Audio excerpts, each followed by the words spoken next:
You bet it does. Welcome in to Tuesday's edition of The Big Show on your total sports station, KTGR. Andy Humphrey here. No Brendan, at least momentarily. He is actually in Pittsburgh covering Cardinals Pirates. How about that? That'll be fun to hear from him a little bit later on in the show, as the Cardinals got a big win yesterday, pulled it out in the ninth inning. But sitting in Brendan's chair today, happy to have from the Sports Wire on Saturday mornings here on KTGR from 9 to 10, Gabby Velasquez. Hi, Gabby. How are you? Hi. Thank you for having me today of all days, an auspicious day to have any Philadelphia fan on a show and put her live on the air. Yeah, if you listen to the Sports Wire, you know that Gabby is a big-time Philadelphia sports fan, and they're going through it today, or in a way, or I guess you'll characterize it for us coming up. Going through it all season is a good way to describe it. I still don't think they have double-digit wins, which is it happens to the best of us, I suppose. But hey, what better day to have any Philadelphia fan to talk to than a day where something monumental happens and their team hasn't won in a while and they're in a great mood. You get classic Philly. Yeah. I can't wait for that. We're going to have that at 4:25. Classic Philly is what is coming your way at 4:25. Of course, Cardinals talk. Brendan will join us at 5:05. The Cardinals coverage will begin at 4:45 today on radio. Be sure to listen on the KTGR app, ktgr.com, to hear our full show today with the injury expert Will Carroll at 5:45. But honestly, yesterday, because of the weather, we didn't get all of our Chiefs takes in. So we're going to get more Chiefs takes in based on how they did in the NFL draft coming up. So that's going to come your way here in just a few minutes. We want you to join us today as well. 875-KTGR. You can do it with a call or a text. You can also comment live on YouTube and on Facebook, youtube.com/@KTGR Sports and Facebook.com/KTGR Big Show. Now, the Big Show's Big Deal. Look, from what the Chiefs needed to do in their draft to rebuild their team for next season, to retool for essentially what should be another championship run. That's what you should expect every single time. I think they're almost there. Yeah. And because they got a few really strong candidates to fill out their rooms for the next few years or so, I think they still have a little more work to do this offseason to feel really good about a roster that can turn things quickly around. And we'll see if they can do that maybe in a little more in free agency. But look, I will say this. The Chiefs defensively got exactly what they needed out of some young talent to get a new foundation started for years to come. We need to see about the offense here, and that's the Big Show's big deal on this 28th day of April, 2026. You can call or text us here at 875-KTGR. Gabby, it's like I think it was very clear that the Chiefs realized that, look, we just don't have the dudes on defense. For sure. We don't have the personnel. Like, that's the issue. There's guys that are just not – whether it's age or whether it is just pure ineffectiveness, it's just not – we don't have that right now. And so we need to get a little younger. We need to get a little more talented. We need to use our best assets to get those guys in the room, similar to how we did a few years ago when they missed the Super Bowl entirely, but then they started to run again. So it's clearly a personnel type of situation when it came to the defense. On the offensive side, they're like, well, a lot of talk about maybe getting another tackle. They didn't get one. They went and got another running back to add to the room after getting Kenneth Walker. They're like, look, very clearly they want to lean into that, get Eric Bieniemy here, get more running backs in, it completely overhaul the running back room, essentially. Oh, yeah. And then you then look at, okay, so you a did late get round wide receiver. Yeah, that's really good. Look, it might just be a mentality shift on offense versus a personnel shift, but is that going to work? Is that enough? I still think they need a little more. I'd like to see more talent to catch the ball, but at the same time, I do think they are really going to be relying on the fact that Kenneth Walker can basically do whatever he wants when he is on the field, and he opens up a lot of different possibilities on that offense. He is exactly what they needed, and I think they've seen it work for other teams with a power back just giving you so many more options that you can make whoever late round receiver work to catch the ball just because they're wide open because everyone is converging on your running back. But at the same time, I'm I really would like to see a bit more depth there because you know God bless Travis Kelsey. He's fantastic. He's better than most pass catchers out there in their prime. But Oh yeah, how it's coming. long can you Yeah. rely on it when everyone also knows that, hey, in emergency situations, where's Kelsey? At some point, someone's going to have to cover him, even though he runs better routes than most people. Like, at some point, you need to just give them someone else. And they didn't really address that as much as I expected they might in the draft, even considering the fact that they didn't go early round tackle the way that I kind of thought they might do You it thought just out of maybe habit. they'd Yeah, find one? Yeah, well, I thought Andy Reid would do it. Andy Reid loves himself a good old line. that's so true. I mean, it's just you expect it almost every time there. Like it seemed that they would go.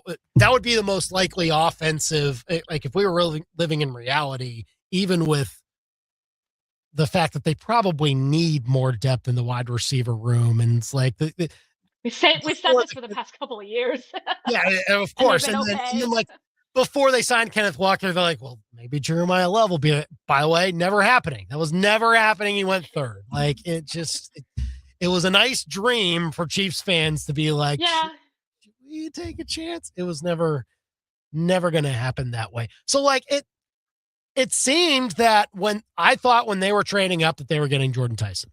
Like they thought that yeah, Jordan Tyson was not going to fall to 9, which I would have agreed with and yeah. ended Double up happening. defense in the first round was definitely not on my bingo card, especially when they took there's Yeah. I was very caught off guard by that, but at the same time, they got real playmakers with those picks, so I can't really say that they did wrong. It's just kind of goes against the grain for them with the way that Veach has kind of done things in recent years. And I do kind of wonder how they are going to plug those holes on offense.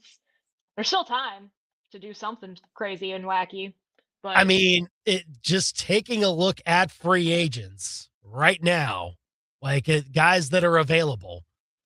I mean, well, obviously Tyreek Hill is still out there. oh Uh, yes, he I is. mean, I suppose Naturally. you could all. He will wait for you. Like it is very clear that Tyreek Hill will wait on the Chiefs. I If don't in know, fact you get like that's a Jawan Jennings. He isn't taken by anyone yet, is he? Jawan Jennings is available, he's out there. You Uh, know, Stephon Diggs is out there. I oh, mean, he's yeah, probably going to be busy. maybe, Is yeah. that the word for I busy? yeah, Uh, I don't know. Uh, Debo Samuel is out there. Like it's just I These are some wonder if old free agents. they I are. say old. Yeah. He's 1 year older than me, but it's whatever. Uh, I'm not playing yeah. football. He is 30 right now in that realm. I mean, look, I I can't see them going into this season with just that room. I mean, they could, but it wouldn't feel all that complete. Like when we're talking about trying to build a 2 deep of receivers, it would not feel complete. Yeah, Because it's then kind you're of like talking looking at the Bears' defensive line and going, "Is that it? right. That's all." Yeah, you're looking at it and saying like it's not just about your frontline starters. You're at least going to need to sign somebody, uh, Yeah, or else Jason Brownlee's going to be on your 2 deep and on your 53-man roster. You probably don't want to roll into the season that way. I know he did play a little bit towards the end of the season, but that's because they had given up. They were out of the playoffs. They were just trying to get through it. And, well, everyone started dropping like flies injury-wise, especially in the quarterback room. Yeah. Look, it's I would have to think that there's a signing coming there at some point, and I also think that's the case at defensive end, because I thought they would they would pour a little more into that. They got an edge. They got Mason Thomas, which should be awesome. Like I can't wait for that. Be way more exciting in like 2 years from now when he's like, sure, been in the system for a while. But yeah, you got to do something more. There's just, the book's not done yet. It needs to go through a couple more rounds of edits, maybe change the plot a little bit here, just connect the dots, because they did, especially with young guys and Spag's system, like he can build guys up really quick, but you still have to give them enough depth to work with that learning curve of picking up the new defense and getting used to playing, at the pro level. Gosh, I am looking at these free agents and I am not feeling completely inspired by who's left out there. yeah. A lot of old wide receivers is the problem here. Or older or troubled. Older and troubled. One or the other. You have that to pick from. And then from the edge rusher department, guys available. I mean, look, Cam Jordan's out there. He's about to be 37, but still kind of doing it. Like he's like effective at that age, or at least most recently for what you're asking for. Last year, the Chiefs just, this is where I think it's actually more necessary. Yeah. They're going into this year with George Karlaftis as their oldest edge rusher, and he's 25. This is a spot where I think age actually does matter. Like you maybe do sacrifice a little bit of the body taking a toll on a certain player when he hits 30 or 35 or wherever it is. I think you still decide, like, hey, this room needs to know how to consistently be effective in these games. We've got a first-round pick in Felix Onyedike-Uzomah who has not worked out. This is our last chance to see if he can. I don't think they're picking up the fifth-year option on him. I think today's almost like deadline day for that. I don't know. I'm not even sure if it is or not, but I saw multiple teams pick up fifth-year options today. I'm like, do they need to decide today? Is that kind of what's happening here? Yeah. So Steelers did that, or sorry, they didn't pick up an option. They did something that you never see with like a free agent. Whatever. If we're talking about old men, he's definitely part of that conversation. Yeah. Luckily, the Chiefs don't have to worry about him or think about him as long as possible. No, it's good news. You got Joey Bosa still floating around out there. That's crazy. Everyone here Joey Bosa, Leonard Floyd is out there. Danico Autry. I mean, Von Miller could be an option at a low price. Like, that'd be kind of fun, though. It would be. He would. He's a good mentor. That I kind of dig that, actually. Can we say that that's our official position? Sign Von Miller, be the team that brings him in. Chiefs, that should be. That's a perfect spot for them, or like him or Cam Jordan. Like you're basically getting the same type of deal with whichever one of those you're signing. Like if you're really going for upside, those are culture guys too. They'll teach you how to do it. Exactly what to do with your day, everything. They got it. What are you going to say? No, I don't think that's a good idea. Look, they're still playing in the league at 30, whatever. It's official position. That is, I'm for it. I think we're at that spot now with that being what the Chiefs need to do at defensive. Because look, you need at least 4 to run through a season. Karlaftis, FAU, you have Ashton Gelati, who you drafted last year, who could work out. Like he's basically competing with Mason Thomas for the starting job now. But if you don't want a rookie and a second-year player filling out that starting edge on the other side of Karlaftis, then go and get one of these guys. Like that's where I think it is more of a gaping hole to fill. And the Chiefs need to, I guess they treated that draft as if they knew they were getting one of those guys. I would have to think. Otherwise, I think they would have prioritized the position a little bit more and gotten Ruben Bain or taken or tried to trade up to get Arvell Reese if that was available to them. I guess through a lot of the reporting, it maybe wasn't, but that would have solved the problem. Like you plug him in and you've got your starters at least. And then maybe FAU pans out and he gets his reps and he's able to find some sort of production. Same thing with Gelati. But here you're clearly, I mean, R. Mason Thomas can be your starter at some point.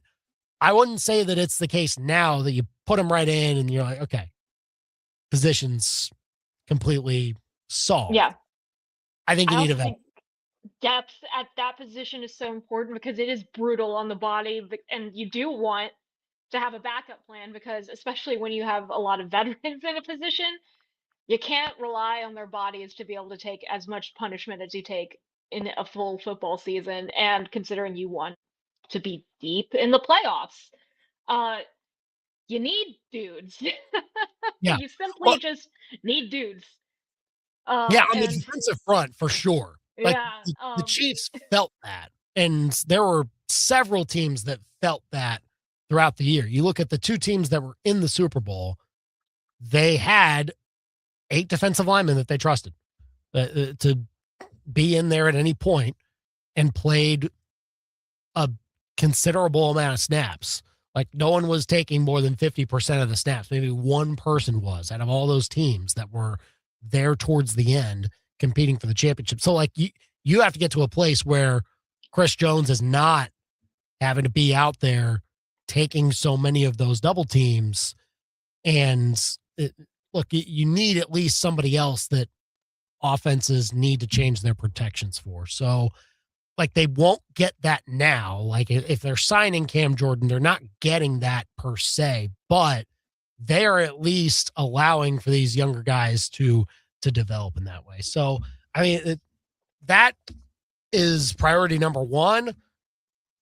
I think of the wide receiver spot, like if someone's willing to take a bargain, that's it. They play more loosey-goosey with that, and it's worked out before. So I guess they're figuring that there's going to be a free agent out there or even someone that they could just pluck from free agent, not like an undrafted free agent may just materialize out of the blue. But I feel a little better about kind of wildly shopping for wide receivers than I do guys that you want on your defensive line. I think there's more to pick from, and they do have I guess a bit more leeway because of the fact that they have a Kelsey. They do have such a strong running back room now that they're just hoping, someone will do it. Right. But yeah, I'm not super inspired by the free agents that are left at wide receivers. Just the only issue. But at the same time, that coaching staff, they can make it work. There's options. And I guess if need be, Travis Kelsey is open somewhere. So even though I did just say a couple of minutes ago, you don't want that to be your go-to offensive scheme, and clearly it wasn't last year. It was just, but look, it is, I think pretty clear they're going to be more run first this year. Yeah. Like they're pouring into that. They got Emmett Johnson in the draft, who I think is going to be a sneaky good pick. He'll be their backup by the end of the season. And like even if that means, hey, Kenneth Walker isn't playing the whole time because he can't stay healthy. This past year was the only real year that Walker was able to stay pretty well intact on into the postseason and needed to be since the injury to Charbonnet happened. And so that helped out the Chiefs to have that type of comfort to give him a big time deal. But I mean, they have Amari DiMercato in the room. They still have Brashard Smith. They now have Emmett Johnson here. So like that's 4 options that you might not carry them the whole time. Like they might not all be on your 53 man, but they have now, it is a lot more inspiring than what they had a season ago. Oh, for Because sure. you could And make you have a feature back, period. Isaiah Someone. Pacheco is probably not the backup on this room, like for this team. Yeah. He's probably behind DeMarcado if you ask me right now. Yeah.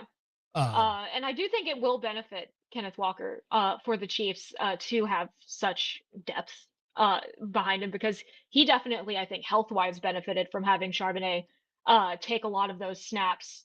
I think it's part of what kept him so fresh to be so good in the postseason. mhm. Is that you didn't have kind of like a Saquon situation where it's just like my legs can only do so much. I think that will help him a lot. And it also, you never know when he is going to, like, he could also catch the ball. He can do that. So he opens up so many different things. I think he's my favorite offseason move the Chiefs made this year. I really liked his addition. I thought, oh, I'm angry. That's such a good idea to get him. Uh, but yeah, I think they really are going to have to rely on that running back room to make up for a lot of the kind of weaknesses that they have left on that roster, but they can do that. I mean, I'm very much a pro run first, run a lot kind of person. So if that is the direction they want to go, and it's probably smart considering your quarterback is coming off of an injury, uh, then do it. Lean into it. Might as well. Yeah, you do. If you want to tell us what you think about the Chiefs draft, whether they got enough to be back in contention for 2026, you can call or text us here at 875-KTGR here on The Big Show. Gabby Velasquez sitting in for Brendan today. It is clear that they wanted to go defense first, which I think was right for this particular draft. Like considering the talent that they had at their disposal with the picks that they had near the top, it made a lot of sense. I still wish, Gabby, that and look, reading about how the trade went down for Mansour Delane and how they really felt that they needed to get to 6 in order to get a guy like him, because they were locked in on him. Oh Uh, and, yeah. I guess clearly it was, not going to be enough to rely on Jermod McCoy being there at 29 because McCoy's injury issue.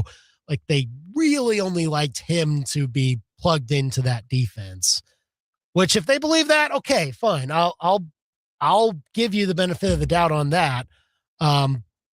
It just, I still wonder, man, if they could have just waited and then been like, okay, if he's not there, just get Caleb Downs. Caleb Downs could probably solve your slot corner issue right away.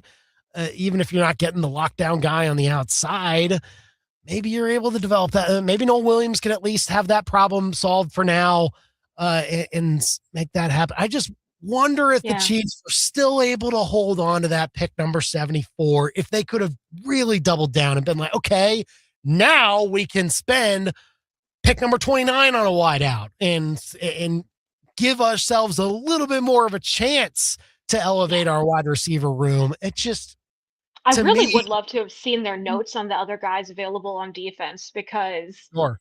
I do think that, the value that you get with like a top 10 level cornerback far supersedes whatever kind of value you can get around the 4th, even the 3rd round, when it comes to, can you play right now? Can you be a playmaker right now? Uh, but Yeah.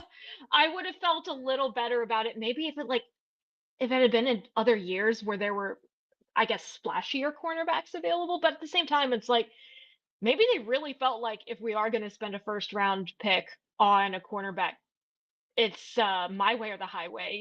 Like Yeah, it's the best one. Like, right? I would love Yeah. to have seen their notes to see why it was so vitally important to trade all the way up for him. But I don't know. Experts seem to really like the pick. I really like him Well, as a yeah, player. But like, the player's awesome. Someone needs to catch the ball still on offense. Yeah. You can't just be catching the ball on defense and call it a day. Like you still need to move the sticks every once in a while on a third and Yeah. long. And it's a question on Rice and Worthy maybe not quite realizing their full potential yet. And maybe more so with Worthy. Worthy is more of a question mark. I think we've seen what Rice can do. It's just, can he stay on the field, both health-wise and, stay in the line? Everything else. Chiefs receivers seem to have an issue with that. But it's just I wanted to see them at least open their window a little bit more with a receiver like that potentially. Yeah. But again, Guess now we know how Packers fans Sure. felt Exactly. for Yeah. many years. For sure. 875 KTGR. Let's go quick to the KTGR hotline here. Hello, who's this? Hello, Old Tom here. Old Tom, what you got on the big show? Hey, thank you. On the Chiefs draft, I have a lot of respect for them as an organization. They know how to evaluate talent over the years. But what I thought that they really missed in the draft is that the biggest weakness last year was their offensive line. And I really wanted to see some young talent come in on the offensive line. And so they didn't draft anyone on the offensive line. And of the 18 free agents that they've signed, only 2 of those 18 are offensive linemen. And the reason that their star quarterback, the great quarterback they have, Mahomes, is injured is because he ran for his life all season because the line couldn't protect him. Sure. And and I think, what's their plan? If y'all ever interview some of their coaches, I'd really like to know what is their plan, Well, I can only, and maybe we'll get a chance to do that. Appreciate the call, Tom, here on the big show. Here's what I take away from their actions right now when it comes to that. No, they did not take an offensive lineman in this draft, and I think that was a little surprising. I would have at least thrown one of the darts at a tackle and see, okay, compete with Jalen Moore for the right tackle spot. You're not going to. He's going to have a leg up because he's got the money committed to him. But at least push him a little bit. Gabby, I still don't think that we should just assume that this line is bad, though, because look, they were banged up last year. They went down to the 3rd string tackle by week 18 on both sides. They were hugely injured towards the end, and it was kind of an anomaly that it happened that way. With Josh Simmons on the left side, who they drafted with their 1st-round pick last year and looked good when he was out there. We'll just see if he can put together a full season. There were, family issues or whatever it was. And then on the right side, it's Jalen Moore. And look, that's the unproven part of this. That is the part that I don't know about. But I think we clearly know that the interior of this defensive line is very good. At least it needs to be, because all the money is committed there. You can't just say, hey, we're going to throw a new center in there, because Creed Humphrey is the highest paid center in the league. Trey Smith is one of the highest paid guards in the league. You're not replacing them, and they are capable at what they're doing. I think they're going to be more run first to be more effective as to which linemen they are trusting the most. When you run the football more, you're going more between the guards and A gap, B gap, things like that. You're trusting those guys more than you're trusting the tackles. I'd say the tackles are completely out of the equation, but you're more so dependent upon the interior of your offensive line when you want to run the football that way. And yeah, they're going to need to be a little more creative as to how they protect Mahomes to do that. But I think part of it is, okay, don't make Mahomes throw it 40 times a game. Let him ease into it with a running game that is competent. Yeah. Blast. Yeah, don't have him be your top rusher either. That's the solution for protecting Mahomes is don't make him be your leading rusher. You don't want to see that. There are some quarterbacks where maybe you're like, oh, sure, okay, maybe 3 times a season, but no quarterback should be your leading rusher in any situation. I do think that with the running back room that they have, ideally, inside zone is going to be super effective this year. Yeah. Yeah. And you can really rely on that to get 6, 7, I didn't mean to do that, yards Oh my gosh. regularly. You I'm did sorry. I not. know it's like only old people are noticing it anymore, but you do want to be getting, effective gains on that level. And I think their O line wasn't necessarily the root of all of their problems. It was complex. But Yes. I do think if, keeping that O line healthy, having the guys that you want on the field, I don't think I personally would have probably drafted at least an O line, offensive lineman earlier, but that's just me. I mean, Beach has a plan. Clearly, he has a vision of this, and if they want to be kind of, I guess, out of character and not go in that direction, then it does mean that they trust the guys that are already in the room. Call or text us 875-KTGR if you want to weigh in on the Chiefs draft. We'll have more thoughts on that, but we've delayed this long enough. Let's get the full Philly experience on a day like today from one Daniel Velasquez after the Phillies fired Rob Thompson earlier today. Was it the right move? Was it too early, too late, or just right? We'll get to that next on The Big Show. Breaking down the Tigers, Cardinals, Chiefs, and more like no one else. The Big Show continues next on KTGR. Hi, everyone. Andy Humphrey here for Advanced Tree Solutions. If you don't have tree experts in your corner yet, it's important to get them because lawn care services, they're hit and miss as to whether or not they know actually how to care for your trees the right way. And you're going to have even less luck with electrical companies if you're trying to figure out how you can get your trees away from power lines. So call Eric and his team at Advanced Tree Solutions because they do this all the time. They know exactly what your trees need. They know how to take care of safety issues to prevent damage to your home. They can remove trees that are dead. They can do stump grinding, stump removal. They can take care of pest issues involving your trees, so much more. Go and check out their full range of services at advancedtreesolutionsllc.com. And I promise you, if you work with Eric, you'll become a friend of Eric's. He is excellent with everyone he comes in contact with. So go to advancedtreesolutionsllc.com and let Eric and his team care for your trees. Give your trees the care they deserve with Advanced Tree Solutions, your tree's best friend.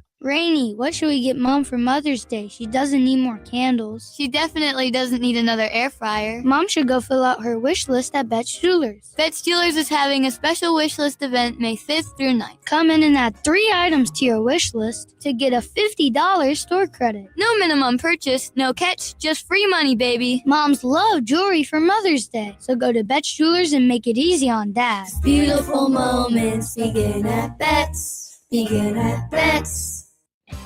Hi, my name is Matt Curtis, and I'm an exteriors project specialist for True Sun Exteriors. True Sun's been around for over 15 years, and in that time, we have really expanded all the services that we provide to homeowners. We do full-on interior remodeling, but we got our start in exteriors. We have always been known for roofing.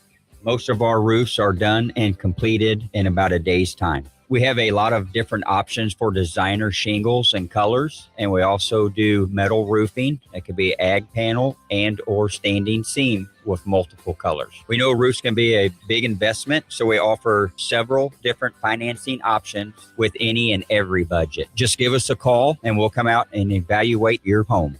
The difference between a house and a home is the attention to detail. At True Sun Exteriors and Interiors, we'll turn your vision of a dream home into a reality. For more information or a free estimate, go to TrueSunExteriors.com.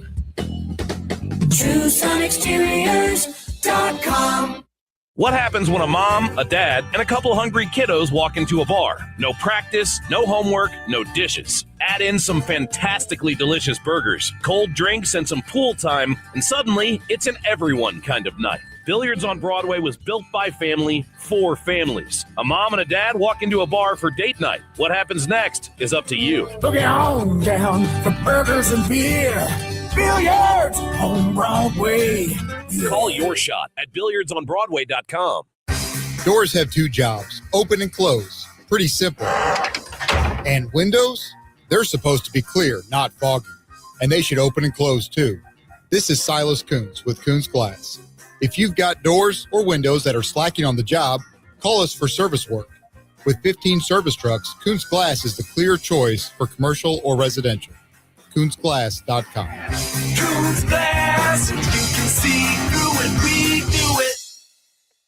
It's one day only, and it's all about soon-to-be mommies and babies. The Minmo Baby Expo, presented by Boone Health, is an exciting event that will showcase all things baby, all bundled up at the Courtyard by Marriott. Saturday, June 6th from 8 a.m. to 1 p.m. From diapers and daycares for baby to essential oils and massages for mom. If your business markets to moms or to babies, we want you. Limited booth space available. For more info, visit MinmoBabyExpo.com. It's the Minmo Baby Expo, Saturday, June 6th. If anyone calls or messages you about investing your money and promises quick profits, guaranteed returns, or can't miss opportunities, stop. Don't fall for the call. I'm Denny Hoskins, Missouri Secretary of State. Our office regulates investing and works to protect investors. Call the Missouri Securities Hotline at 800-721-7996 or visit MissouriProtectsInvestors.com. Paid for by the Missouri Investor Education and Protection Fund. This is a public service announcement. If it's Mizzou sports, it's happening here. Now, back to the big show on KTGR. Just a reminder, because we like to remind you of these things whenever you're listening on the radio. Cardinals coverage will come on at 4:45. If you want to listen to our full show here, tune in on the KTGR app, KTGR.com. We're also live right now on YouTube and on Facebook where you can watch the show. You can see myself and Gabby Velasquez, who is in for Brendan today, as we talk about the Phillies firing Rob Thompson. Yeah. Because Gabby is, if you listen to her on the Sports Wire on KTGR from 9 to 10, you know she's all about her Philly sports. They have been, honestly, last few weeks or so have been, we'll go into all that. But I didn't want to bring up score subjects in other sports, just the one where the manager / coach gets fired. What's happened today? Rob Thompson with the Phillies. Something was going to have to happen when you have a historically bad start to your season. I think I said this a few weeks ago. It was like the worst start that they had since like 2001. And I'm like, since I was barely sentient, the season hasn't started this. I'm trying to rack my brain as to who was a Philly back then. Hang on just a second. Pat Burrell? Is he a Philly? I'm trying. 2001? My earliest Phillies memories are that World Series team. So I've got the Flying Hawaiian. I got Rollins and Utley and Howard on the brain. Yeah. But I'm like, heck, was Kruk still playing at that point? Like, who's I'll turn this into a Remember Some Guys segment if you want. I can do that. I can totally do that. This is its own level of the grid. No, something did have to change. I wish that the powers that be weren't the ones that had to change, though. The overwhelming opinion with a lot of Philly media and fans is that Dombrowski is a lot more responsible for the state of the team nowadays than Thompson. Thompson is popular with the players. He is he's steady. He can handle the Philly environment. He was going to retire. And then that magical 2022 season happened and he rediscovered his love for the game. Like, it's a good story. And, he's had some flubs, but really when you think about it, the Phillies season only ended last year because of Ryan Kerkering making a mental mistake. And that's not necessarily Thompson's fault. See, I can talk about it with a calm voice now. That's what we call progress. Yeah. Some time has passed, and now you're more. Yeah. And now I'm dealing with a new crisis, which is this. I don't necessarily know that. I blame Dombrowski more for how this season is going because they didn't really do much to change the roster.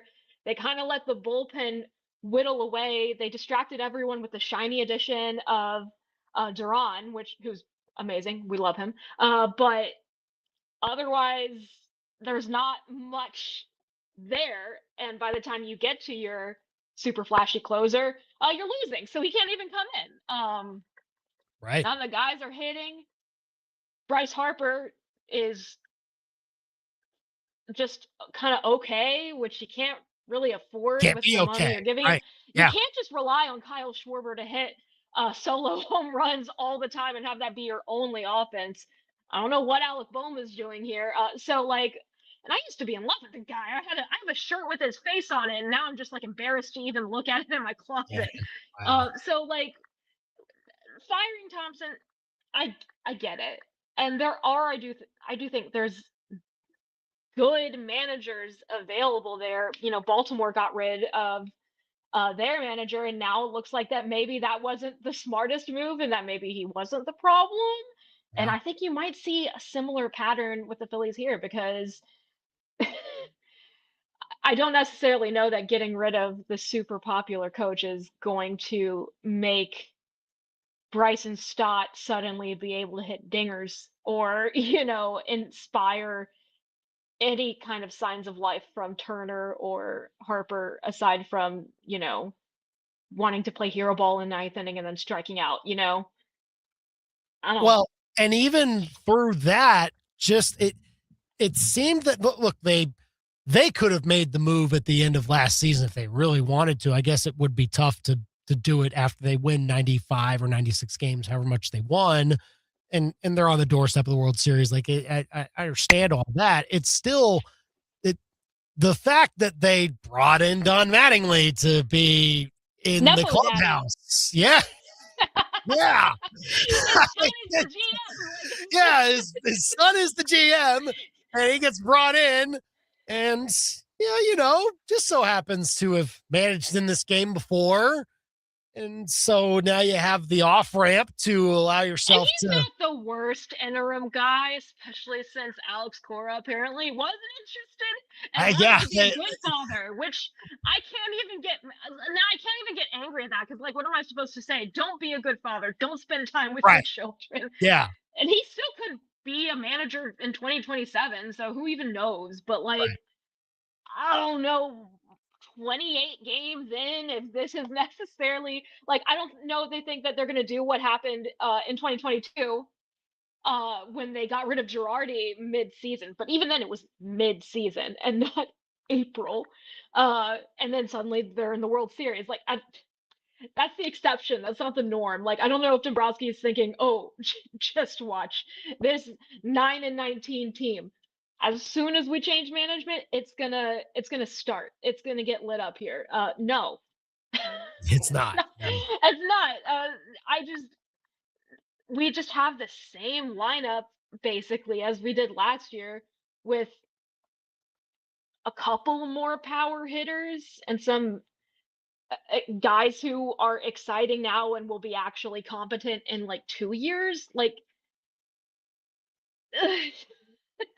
I don't know. Maybe they were really thinking that Cora would take the job right away, and that they were on to something. But well, at least they had the cover of like, Mattingly's in the room, and like I don't know if they would have premeditated like Cora being fired, because like that also happened kind of.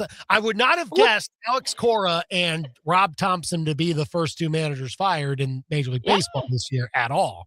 Like, there are some strong candidates right now, and I would have put them ahead of those two even at the moment. Like, even seeing how the season played out 25 games in, like, you're clearly looking at Carlos Mendoza for the Mets.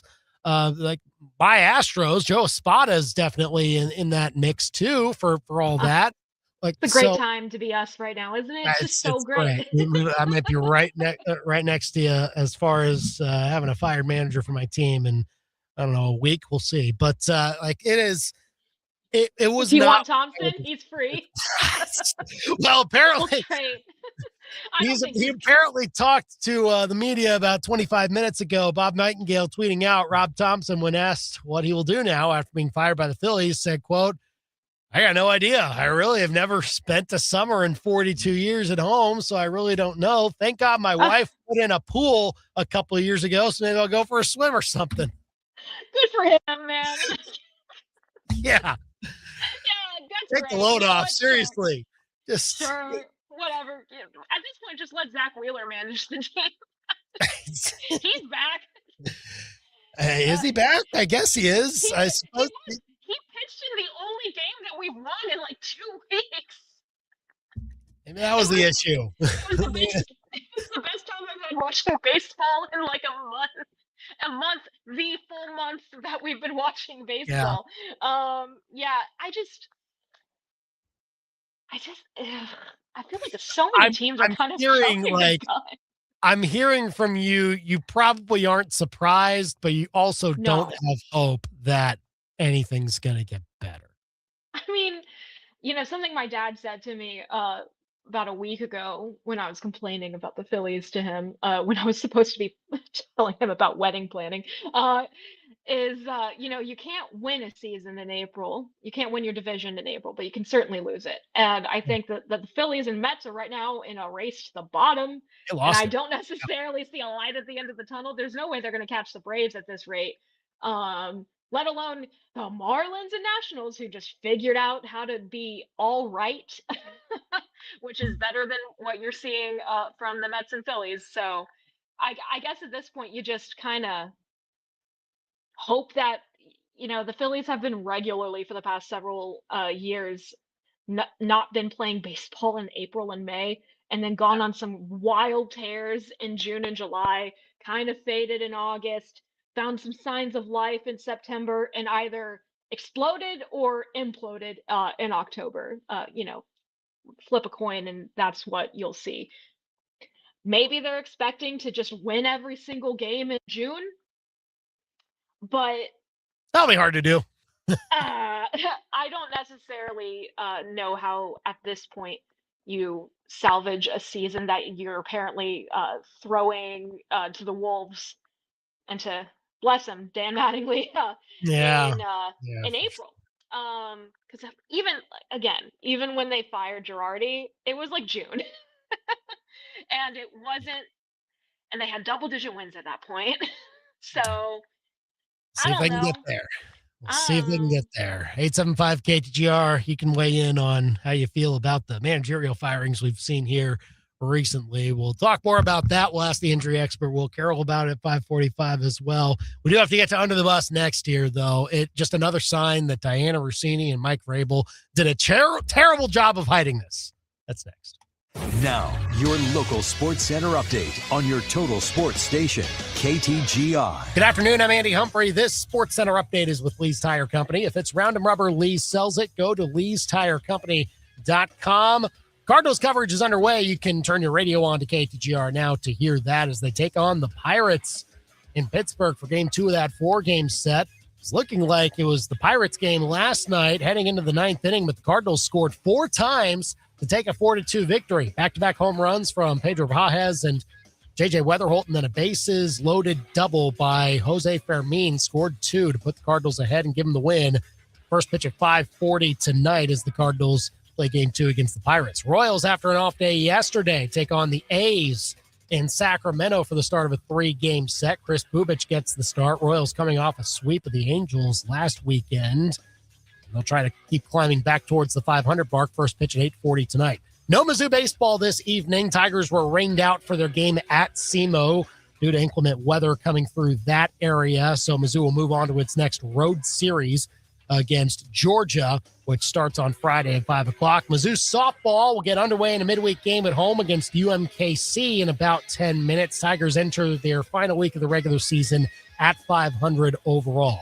Now your ABC 17 Storm Track forecast.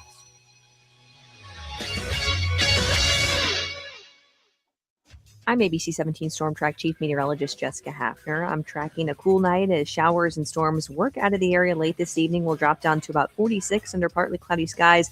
We can expect more sunshine. It's a beautiful Wednesday. We'll see highs back into the upper 60s. Thursday, couple clouds, a chance for a spot shower or storm with temperatures in the 40s in the morning with highs around 66 by late afternoon. I'm ABC 17 Storm Track Chief Meteorologist Jessica Hafner, and that's your ABC 17 Storm Track forecast on your total sports station, KTGR. Rally House, shop every team in town. college and pro. Come on, it's time to go. Your home for sports just got bigger. Shop a new Rally House at the corner of Broadway and Stadium and 2 other Columbia locations. Call-up stand call on the black and gold road from Broadway to Parole at the Tiger Pride Show. Rally House. It's your city, it's your house, it's the Rally House. Level up your fandom in-store or online at rallyhouse.com. A colony of termites. They make it sound so nice, don't they? A colony. Well, it's not nice. It's the vanguard of a precision operation that could involve up to as many as 1 million termites in your backyard. That's more termites than people in the Uzbekistan army. Think about that. The Uzbekistan army underground in your backyard, and they want to eat your house. Now, you can either call the National Guard, but they're busy, or call your friend Steve. I'm Steve with Steve's Pest Control. Our Centricon system for termites doesn't just get them out of your house, it kills the entire colony, dead. Plus, we give a $250,000 termite damage warranty protecting your home. We're going to solve your pest problem. I guarantee it. From the tenacious termites to the rascally rodents, call Steve's Pest Control. Online at stevespestcontrol.com. Now you got a friend in the pest control business. Steve's Pest Control. The 10th pick in tonight's Little League draft is Jackson Miller. Nice pickup. Big arm, big swing, runs like his big brother is going to kill him. Next is Owen Bradley. Big glue guy in the dugout, still eating glue in art class. Ben Thompson, he's still on the board. Great attitude, strong lungs. Most teams have him pegged for debate or possibly pep band.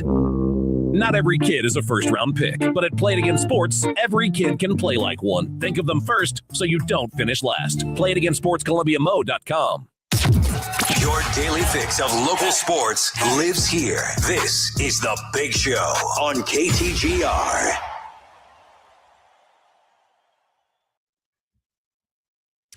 Well, just another sign that Mike Vrabel and Diana Rossini did a terrible job of hiding all of this. There's an account, David Cavucci, on Twitter, unearthed this. Diana Rossini made a Spotify playlist called Turnin' the Page. The songs are so bad. Yeah, it's a very, very, very odd Someone took, mixture of songs. Like Just Dance playlist and like Rock Band from 2011, and then said, "All right, yeah, put them all together." right Yeah, there you go. Fix everything. Yeah, so Diana Rossini put that together on December 19th of 2022. She shared it with another Spotify user named Mike. Maybe it was my dad and not. And maybe it was, yeah, or maybe it was her son. Like, I don't know. Yeah. Right, her son. By the way, December 19th, 2022, which just so happens to coincide with a 4-game Titans losing streak. Turning the page. Yeah. And then, it gets better, Gabby. It gets better. Apparently, Mike changed his username to Tykar. Mike Vrabel has 2 sons, Tyler and Carter. Huh. You know, Yeah. do you think his password is password? No, I think it's his last name. I just think it's that. Just cover the bases right there. I think that's it right there. I'm Yeah. really interested in these songs because I don't understand how they're supposed to fix a losing streak. Yeah, like because I'm trying Raise to a look Glass by Pink. That's Can't Stop by Red Hot Chili Peppers. Yeah, Can't Stop the fine. Losing Streak, I guess. Last Resort right into Welcome to the Jungle. That's some dissonance right there sonically. Yeah. Like I think that these songs could have been ordered better because I think having Raise Your Glass less than 5 songs before Papa Roach is just not setting your ears up for success. You're going to be so confused about what you're listening to. I take the order of Spotify playlist very, very seriously. This is not it. It was not There's no pages to turn here. This is definitely you know,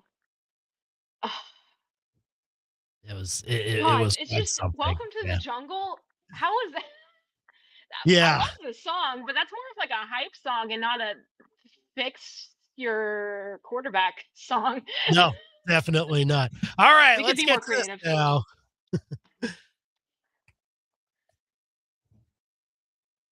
Hey, look on the bright side, Gabby. At least you have the first father-son manager GM situation in MLB history. Isn't that something with the That's Matty so Liz now? cute. So Oh, cute. it's so cute. Dads and sons who lose together stay together. That's a great line right there. Oh, man. Yeah, the son helping out the dad. You want a And job? this is like me naming my fantasy baseball team after my dad and then proceeding to finish in last place in my league. Oh, man. All right. Well, we'll talk more about that. The injury expert, Will Carroll, will join us at 5:45 to discuss some baseball things, namely injuries. But up next, we're going to hear from Brendan from Pittsburgh on The Big Show. Arbor Day reminds us that trees give us life. Unfortunately, more than 15 billion trees a year are cut down, and you can't grow a mature tree overnight. Advanced Tree Solutions does more than remove. They protect, diagnose, and plant the right way. Help save what matters. Respect your trees and replant right. Call Advanced Tree Solutions and give your trees the care nature intended. Advanced Tree Solutions, your tree's best friend. AdvancedTreeSolutionsLLC.com. Doors have two jobs, open and close. Pretty simple. And windows? They're supposed to be clear, not foggy. And they should open and close too. This is Silas Coons with Coons Glass. If you've got doors or windows that are slacking on the job, call us for service work. With 15 service trucks, Coons Glass is the clear choice for commercial or residential. CoonsGlass.com. Coons Glass, you can see through it, we do it. Transparency is very important. And at Fuse 32, we don't just talk about it. You see, our money doesn't come by hiding costs. We make it by building brands that actually work. While others chase trends like letting AI do the talking, our team has real people you can actually meet. Like me, bringing you fresh ideas, bold strategies, and ROI. Your brand is alive. It just needs to evolve. So if your marketing feels stuck, try something that's not your typical agency. Fuse 32. There's nothing we can't do. Fuse32.com. Step into a real-life snow globe with Zimmer Communications and Colette Travel on this 9-day European Christmas vacation. Stroll through Prague, Dresden, Vienna, and Budapest. From castles and cathedrals to twinkling Christmas market stalls. Sip warm Glühwein. Shop handcrafted gifts. And even visit a family-run candy workshop. There's still time to experience this trip of a lifetime. Save up to $350 when you book before June 7th. Learn more and reserve your spot today at ZimmerCommunications.com. KTGR AM Columbia, KTGR FM Fulton Columbia, K286CL Columbia, in Missouri's total sports station. KTGR.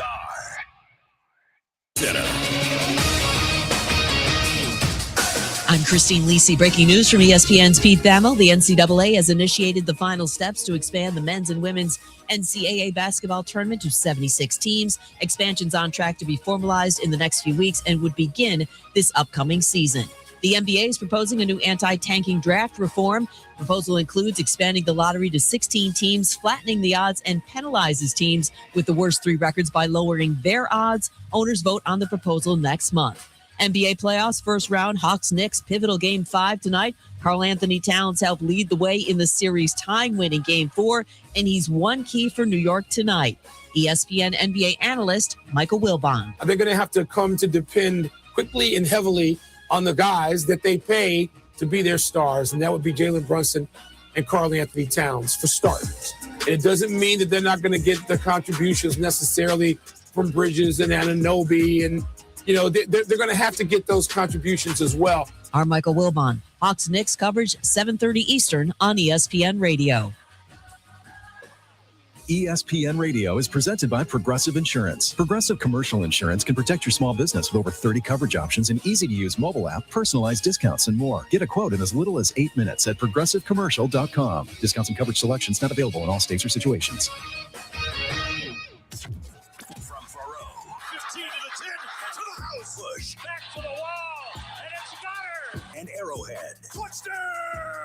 Kansas City to your speakers. This is the big show, baby. Get fresh takes on the biggest sports stories in mid-Missouri. Right now, this is The Big Show with Andy and Brendan on KTGR. Well, hey, it's Andy and not Brendan. We do expect to hear from Brendan here in a little bit. But Gabby Velasquez is sitting in for Brendan today. Great to have her. You can hear her every Saturday morning on the Sports Wire at 9 o'clock right here on KTGR, including this Saturday. So be staying tuned for that. In the meantime, we're going to talk some Cardinals. Brendan is going to join us from Pittsburgh to talk some Cardinals with us coming up here soon. We're going to have the injury expert Will Carroll joining us at 5:45 to talk some baseball injuries with us.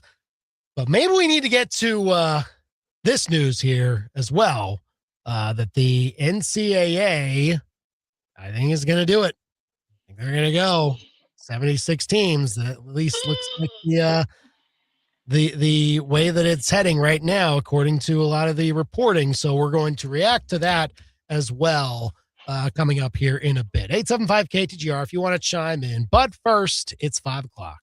It's time for the Top 5 at 5 on The Big Show. Number 1. If you want to trade away for curtain number 1, you can have curtain 1. So look, the Chiefs got everything they needed to, I think, build a new foundation defensively. Now, I don't think they got everything they needed on defense. I think you need to add a veteran to the pass rushing unit because you got our Mason Thomas, but I don't know if you are completely cool with him being your starter day one.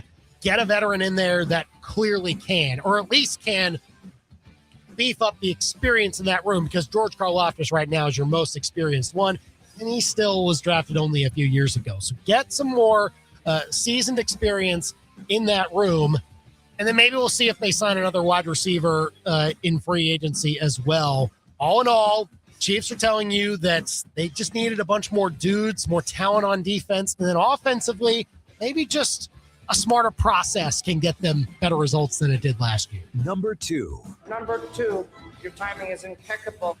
Cardinals might just have one of these every single week where it's expected that they're going to lose into the 9th inning or maybe later, and then all of a sudden they go on a scoring burst. And that's what they did last night in the top of the 9th inning against the Pirates to get a 4-2 victory.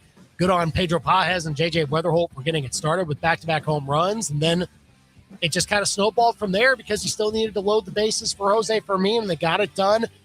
How much more does that matter as the Cardinals continue to try and stay above water, above 500? They'll get the Pirates again tonight, and we'll hear from Brendan coming up in a bit. Number 3. Are the Royals back? I mean, they were quite in the tank a while ago. At least they're starting to come out from it by sweeping the Angels this weekend.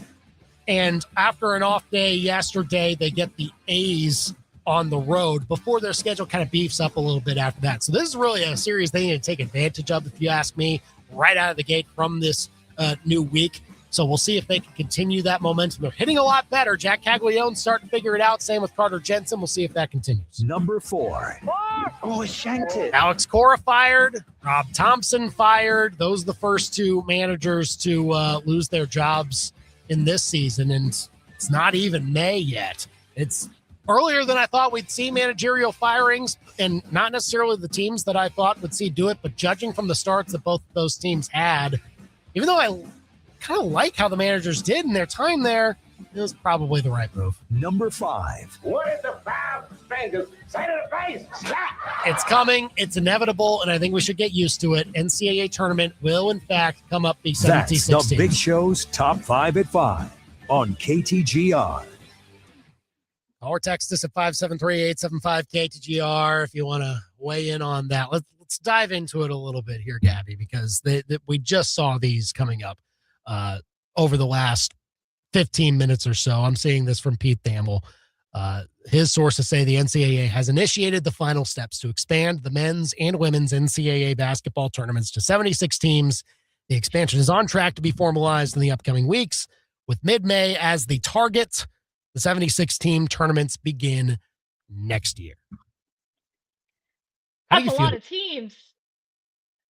It Andy, that's a does lot of seem teams. like a lot of teams. Yes. Do you want to know my stance on this, actually? I'd love to know. I don't think a lot of people. I'm kind of in the minority on this.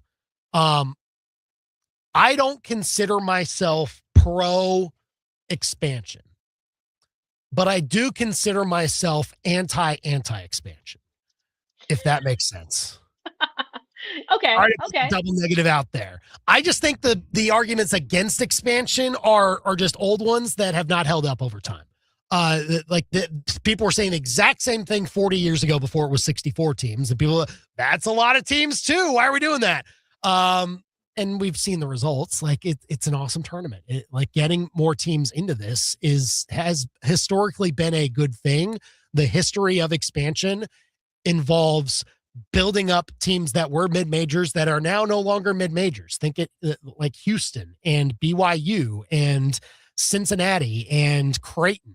Like there are teams that have gotten more access to this tournament and been able to build up their programs enough to where we don't consider them mid majors anymore. We think of them as high majors. And so it's not just expanding because there are a bunch more Division I teams at the low major level, and they're just like there are Lindenwoods that are coming up, and others like that.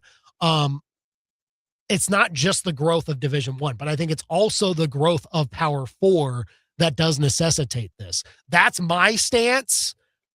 It's not a popular one. People say, don't touch my favorite tournament. Leave it It's alone. definitely going to make bracket building even more impossible than it already was. Well, it'll be interesting. It's going to add to the even first fit it on four. a single Right. sheet of paper. Yeah, it's hard enough to do it. Now you have to put Let's think about how this affects me as someone who fills out brackets. Because that's what is most important here when it comes to that. Look, it's, to me, something that over time we're going to be fine with. Because while today we don't necessarily view Tuesday and Wednesday as the actual start of the tournament, even though it is technically, Tuesday and Wednesday are going to be more fun. I think having more days of this tournament that are more fun is the ultimate goal, because I think especially considering no one plays in the NIT anymore. It's like, no one plays in the NIT, everyone blows off that tournament anyway. So and later once the tournament gets later, at least it feels like to me more people get turned off to it. So because teams are going, and naturally that makes sense because only 4 fan bases are really involved. Same thing with the second weekend. You start with 16, but then it really gets narrowed down pretty quick. The world gets smaller very quick. Yeah. Right. And you're not as invested in it as you were on Thursday and Friday of the first weekend. That's when you're like, okay, yes, blow this out. I want all of the basketball. And it even continues on into Saturday and Sunday. You're ready to just plop down in front of the couch and consume it all. You can do that Tuesday and Wednesday. I think having more days where you are planning to do that is not a bad thing. That's just how. Yeah. I think, back in college, for example, my friends and I, we all lived in the same apartment complex. We converged all of our televisions into one apartment. Mm-hmm. And this was before multi-view was easy. We would just have different streams on we had 5 televisions, 5 little flat screens, all very tiny, all up in there. We brought as many different ways to stream as possible. I think that will stay the same. I also think that in the grand scheme of things, you're not going to see a lot of difference, because with the way that NIL is working and the way that the transfer portal is working, you are going to see the same teams in the Final Four that you would have seen anyway. And your Cinderella runs are probably going to look more like Iowa than necessarily Drake University, because a lot of the guys who used to spend 2 or 3 or 4 years at these kind of magical little Cinderella schools that you don't know about until suddenly they've beat 2 single-digit seeds, those guys are transferring to your Iowas, now it's transferring to Memphis, to a Mizzou. And so in the grand scheme of things, by the second weekend of the tournament, it's going to look exactly the same. And I would have maybe felt a little different about this had this happened pre NIL at pre-transfer portal madness. Yeah. But I don't think this will, in the grand scheme of things, change too much. I would like for some more Cinderellas to come out of it. Unless they decide to Well, beat Mizzou, in which case, how dare you? But here's my theory. You want to hear my theory? okay. Because this probably adds more. Like I think every 16 is going to be a playing game now. Every 16 slot, if they're doing this, they're probably. I mean, they're only adding 8 at-large teams, but there will be. The line will shift as far as those games. They'll add 4 more of those games, but they will add 4 more games that involve mid-majors. And so you're going to add one, or you're going to add a couple to the 16 slots that are not playing games in the moment. So every 16 is going to be a play-in situation. And then I think 2 of the 15s will also be that. So that means that everyone is shifting down in seed. But that means that if you're a 2 and you're facing one of those play-in 15s, or let's say you're not, let's say you're facing one of those 15s that does not have to play the play-in. That's a team that in today's tournament would be a 13 or a 14. So that's a better team that a 2 is now having to face. Gabby, I think this is going to lead to more 15s over 2s and more 16s over 1s. Like I really do think it's going to lead to that. I'd like to see a UMBC rise from the ashes. I'd love it. I definitely think, especially because I mean, let's be real. A lot of these teams that you're going to see taking these spots are going to be like your Auburns of last year. And you're going to see a lot of SEC, a lot of Big 12, Big 10, all the bigs. And I do think these teams are going to tear each other apart in these early games. I think it has the potential to be a bit bloodbathy before you start seeing the usual suspects assert themselves. And kind of very similar to what happened this year. We had a few interesting runs. I mean, obviously Iowa, duh, no one saw that coming. Even me, who helped cover Iowa. I'm very interested to see what it means broadcast wise, especially if the women's tournament is also expanding. Like, how many of these games are going to be on ESPN Plus? Sure, that's that could be a little cumbersome. But I'll say that, like, again, I'm gonna have 4 multi-views on 5 screens. Like, I'm gonna go nuts. Like, I'm a sicko. I will watch as many of those games as possible. Of course, I don't know if it'll mess up the networks too much, because again, all that's changing is Tuesday and Wednesday. Like that is the only thing about this tournament that is materially changing as far as what games you're watching when. And so you can still set it up to where, like, you might still have the staggered start type of thing. The first 4 is not going to be just one game on at any given time. You're going to have multiple, but you can start them at 6-ish our time and still get them all done in the same amount of time that it takes to get it done on Thursday and Friday. A lot of these games aren't going to be played on the Eastern time zone anyways. I saw that in the article. They're trying to balance that sort of thing out with the locations of the games. I think the only thing that I've heard friends of mine complain about, and I kind of agree to a certain extent, is I think a lot of us are going to have to adjust how we define success with our expectations, because if it is easier to make the tournament, then you should have higher expectations for what your team does in the tournament. So let's say Mizzou gets into the tournament next year. You got to win a game. That is fair. Maybe and, even 2. And look, like in Mizzou's case, it's a situation where with the talent that they're starting to build up for next season, like you're not even needing to be saved by there being 8 extra at-larges, right? Like you're not even in that realm. You've got to start thinking bigger. Right. Yeah. You are thinking in the sense of trying to improve your seed enough to where you're at least seeded to win your first game, maybe even your second game. Like I think it's going to change approaches that I think fan bases are going to have to take, especially in the SEC and the Big 12 and the Big 10. If you're UConn, obviously Gonzaga, if you have expectations for the tournament, it can't just end at make the tournament. Because I think a lot of years, like especially watching Mizzou, I was excited to just make the tournament. But if it's easier to make the tournament, then you should just win a game. Yeah. You've gotta think bigger if the tournament is bigger. Yeah, and that's dependent upon like every program. Like, okay, so now if we're in a sense that we're a team that is happy to make the tournament every so often, and like this now gives you more of a chance to get there, and so you are kind of changing your baseline. Like, what are you going to do with that opportunity? Right, If it's much easier to get. If perpetually you are one of the 40-ish, 45 best teams at large wise in the country, like you're safely in now. And so like it does kind of change that thinking a little bit. So teams that I are also think always in that area.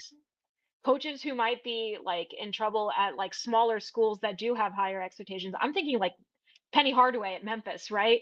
They haven't made the tournament. It's been long enough. And so like now it's like, okay, now you have to make the tournament. And if you want to keep your job for like 3 years, you may need to win a game. I think that's a great example. Penny's a unique situation because he's like a city hero, so they're terrified to fire the man. But like at that level, a school like a Memphis, I used to be able to put Houston in this category, but no longer. Now they're just good all the time, and it's annoying. But you look at those smaller schools that do kind of have aspirations to be in a better conference. You've got to start racking up those wins, having better regular seasons, and seeing what you can make of it. Because now that it's easier to get in, you just have to do more with what you've got. It's just very simple in that respect. Because if the tournament's first round games are not quite the creamiest of the crop, then the expectations for your success have to be raised along with the pool. 76 teams, that's so much. It sounds when the first digit changes, you're like needing to refresh, because we've been last 40 years, it's been 60-ish.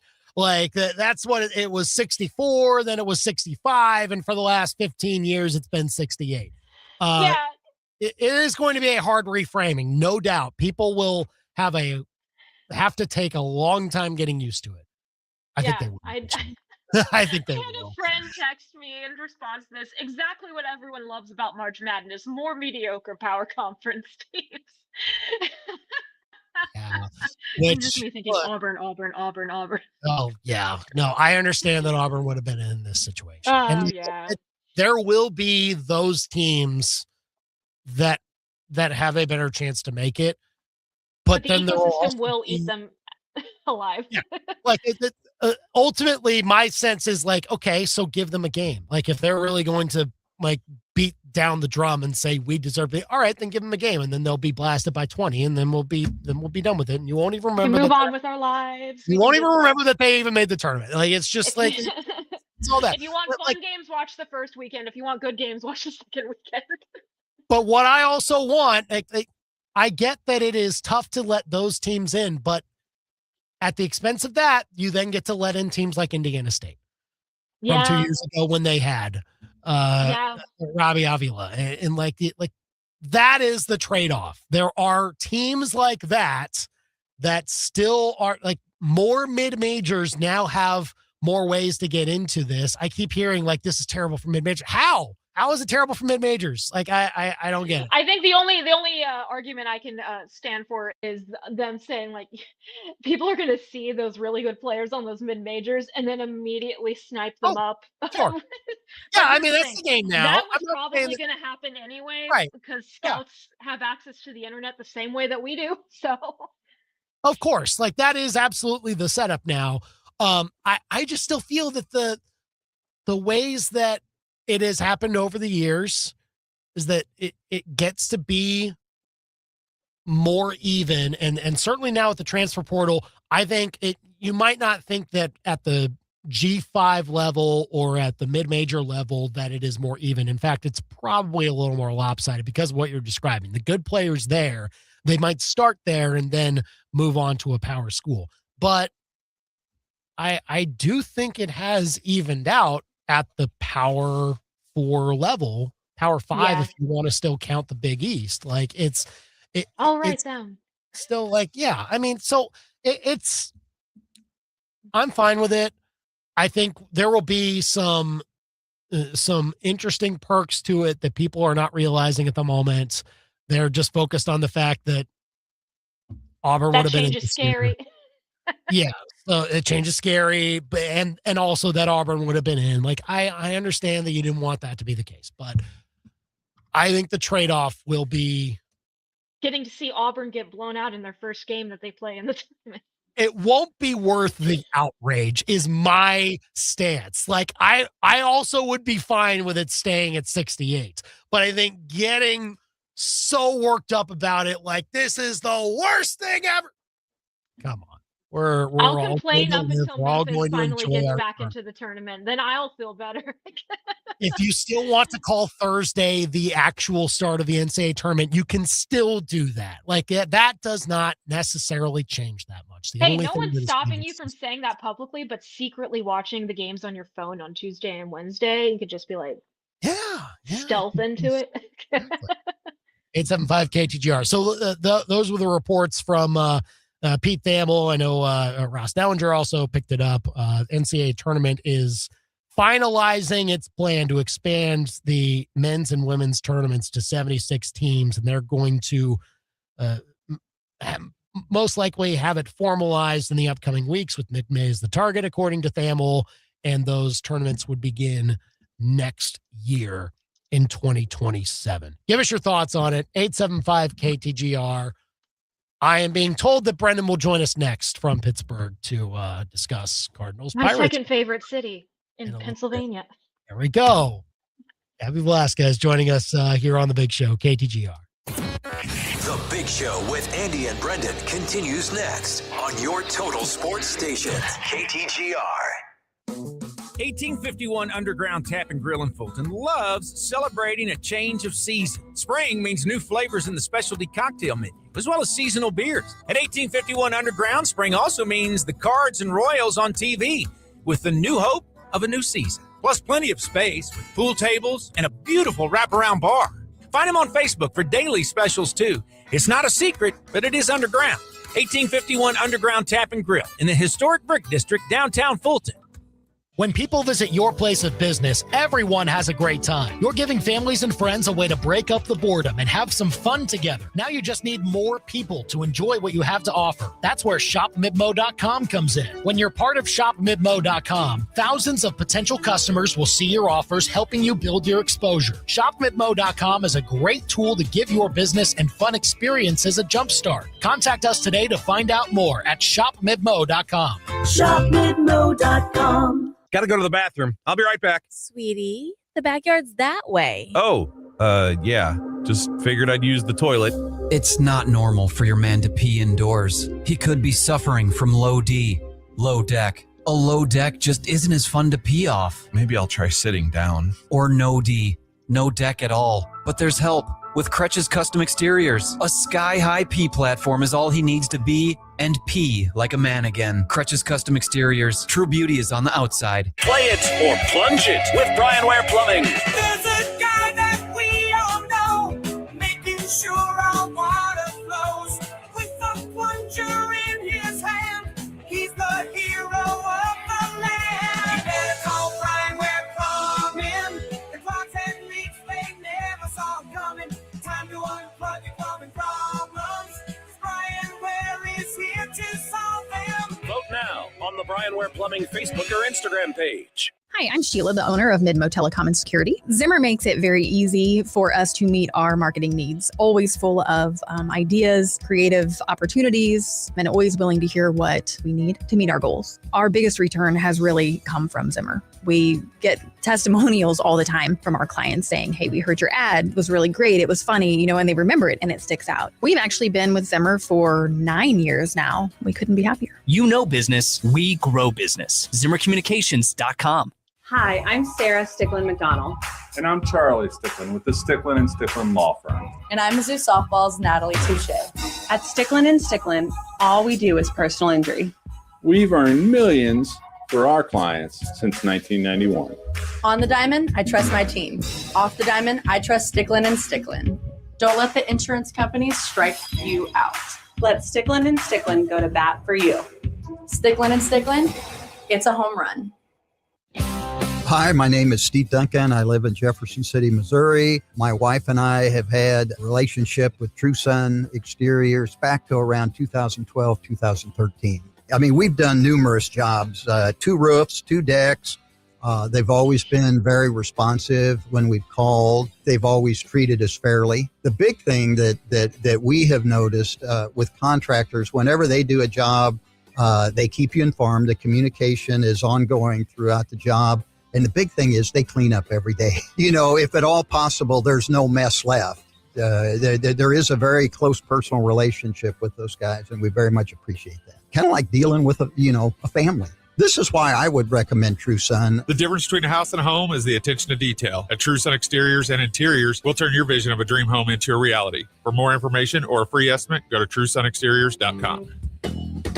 TrueSunExteriors.com. When you need power, reliability, and performance, there's only one name, Kubota. And at Farm Power Lawn and Leisure, they've been your trusted Kubota dealer for over 50 years. From Kubota tractors built to handle the toughest job, to Kubota zero-turn mowers for a flawless cut, to Kubota side-by-sides that take you anywhere, Kubota delivers. And when your Kubota needs service, they've got you covered. Their expert team keeps your equipment running strong because they stand behind everything they say. Power through any season. Tackle any job. Get it done with Kubota. Visit them at 1702 Business Loop 70 East Columbus. Farm Power Lawn and Leisure, your home for Kubota sales and service. It's baseball season, which means practice, games, and a lot more time in the car. Make sure your tires are ready for every mile with spring rebates at Lee's Tire Company. Get up to $140 back on select Cooper tires or up to $180 back on select Goodyear tires. More home runs, more cheering, more mustard on your shirt.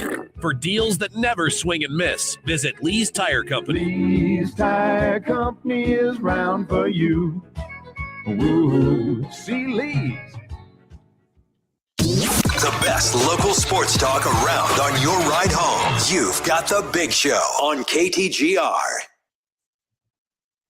Well, thank you for joining us here on the KTGR app, KTGR.com, on The Big Show. Andy here. Gabby Velasquez there, sitting in for Brendan today as we roll along. We talk about NCAA tournament expansion, Chiefs draft. You can weigh in on all of that. But we also are talking some baseball. We're going to hear from the injury expert, Will Carroll. It's 5:45 here.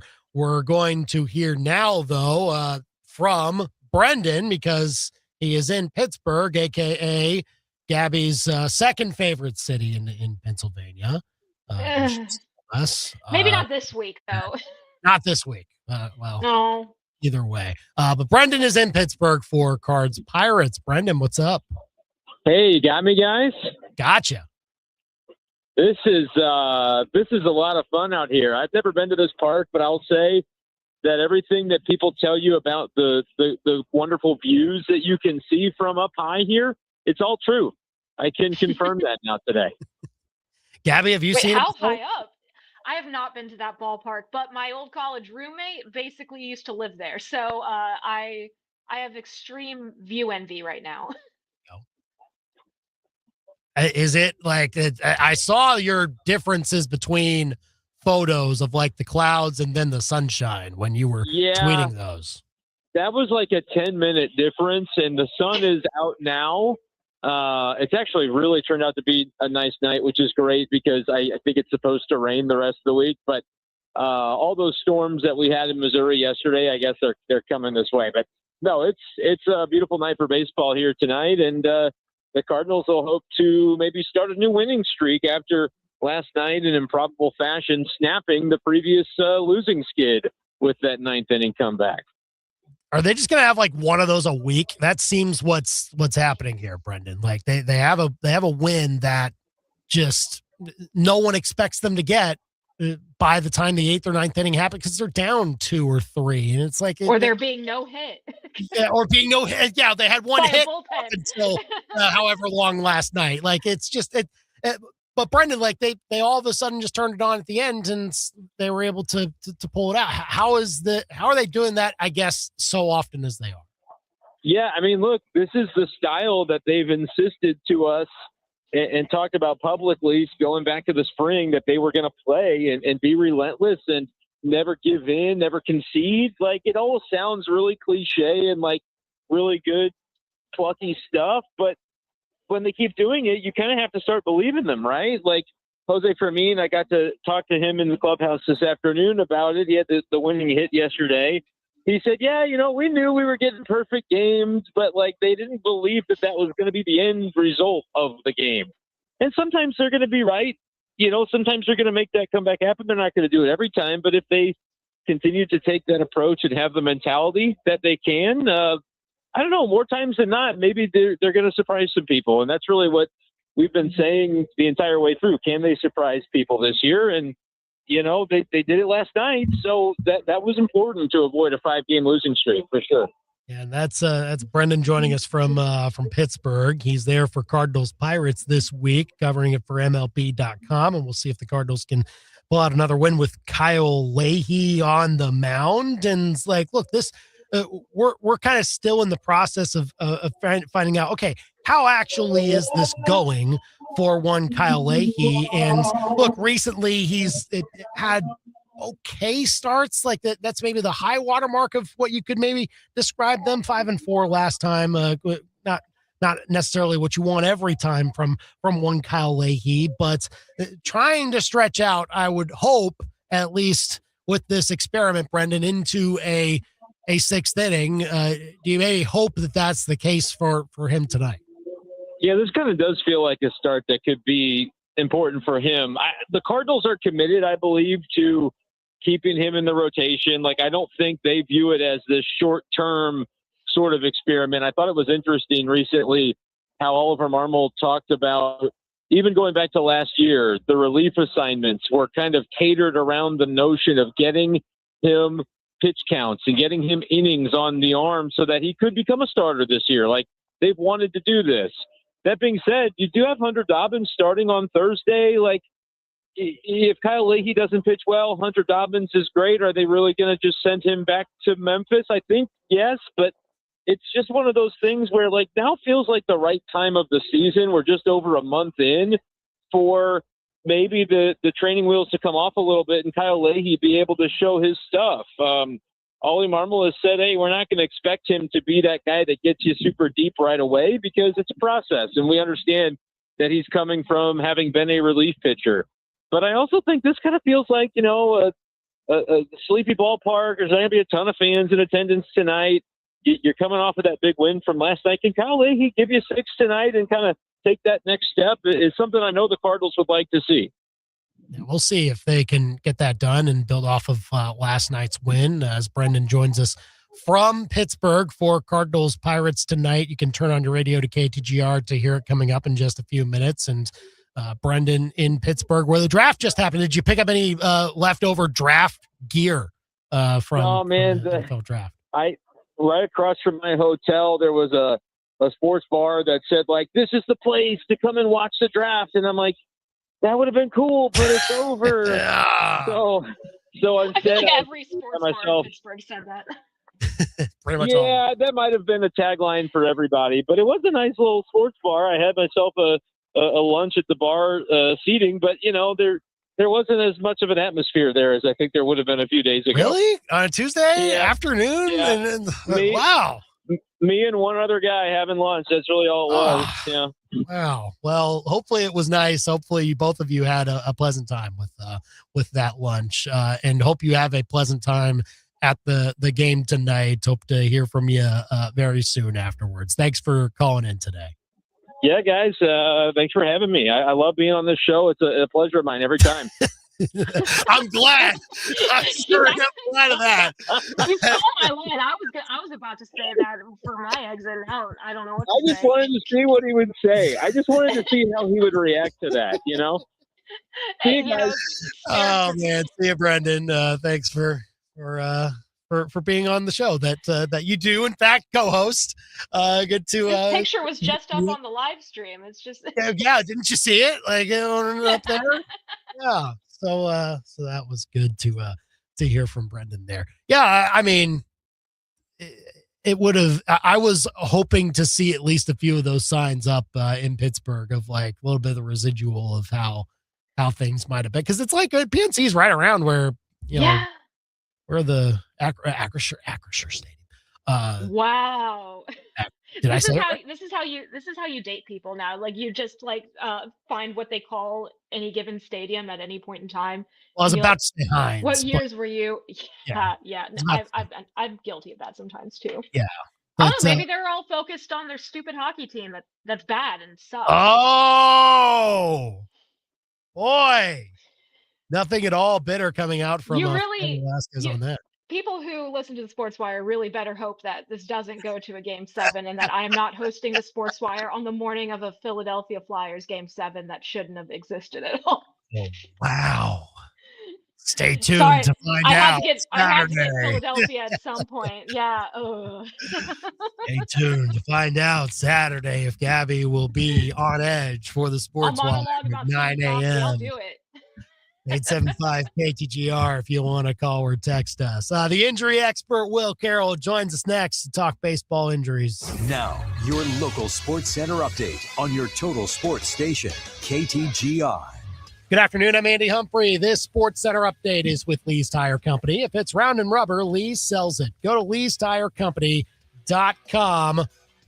Cardinals get set to take on the Pirates tonight. First pitch coming up in mere minutes as St. Louis is looking to build off of a comeback win last night. They won 4-2, scoring 4 runs in the ninth. A couple of home runs from J.J. Weatherholt and Pedro Pajes helped out that effort as Cardinals get to 15-13. Again, you can turn your radio on to KTGR to hear coverage underway now. First pitch at 5:40.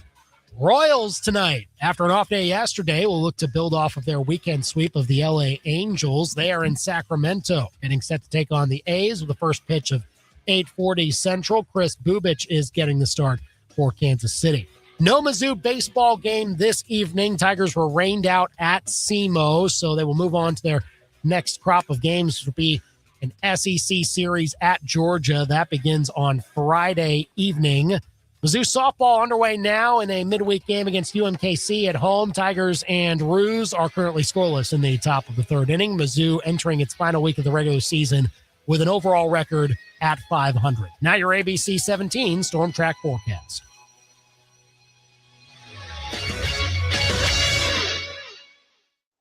I'm ABC 17 Storm Track Chief Meteorologist Jessica Hafner. I'm tracking a cool night as showers and storms work out of the area late this evening. We'll drop down to about 46 under partly cloudy skies.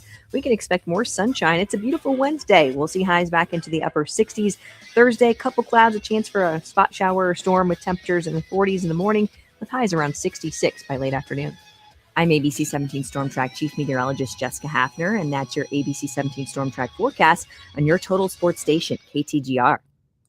On Simmons Field. Swinging a ground ball, hit past third and the left. That's a base hit. And across the SEC. Fastball, swing and a miss. He struck him out. The Tigers are ready to roar.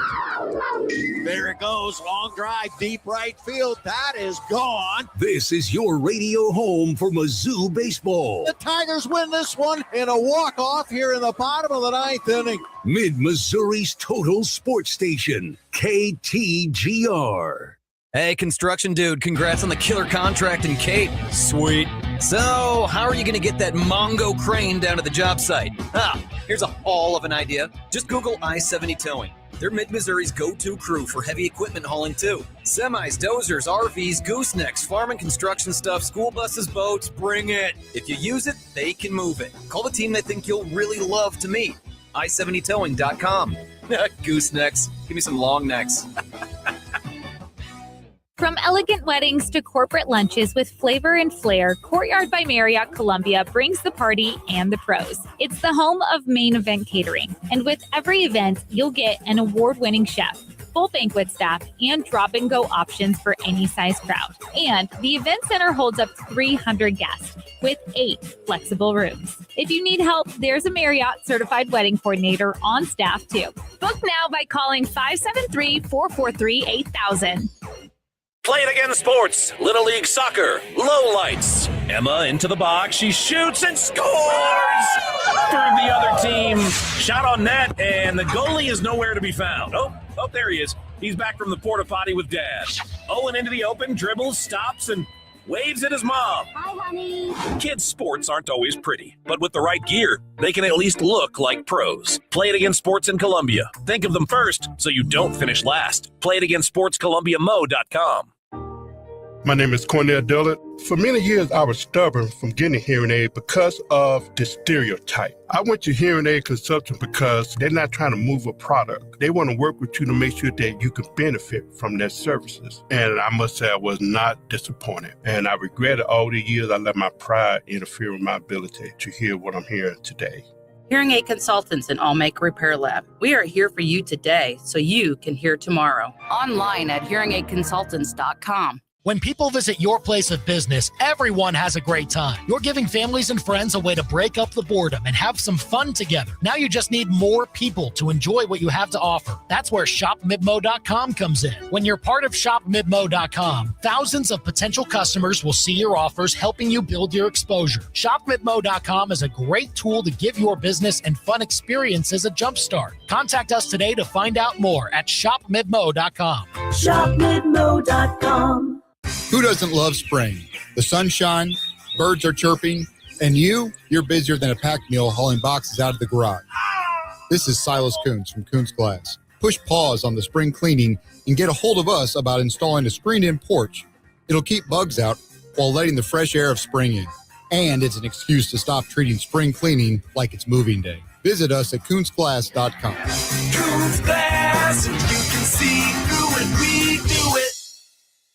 Rainy, what should we get Mom for Mother's Day? She doesn't need more candles. She definitely doesn't need another air fryer. Mom should go fill out her wish list at Betts Jewelers. Betts Jewelers is having a special wish list event May 5th through 9th. Come in and add 3 items to your wish list to get a $50 store credit. No minimum purchase, no catch, just free money, baby. Moms love jewelry for Mother's Day. So go to Betts Jewelers and make it easy on Dad. Beautiful moments begin at Betts. Begin at Betts.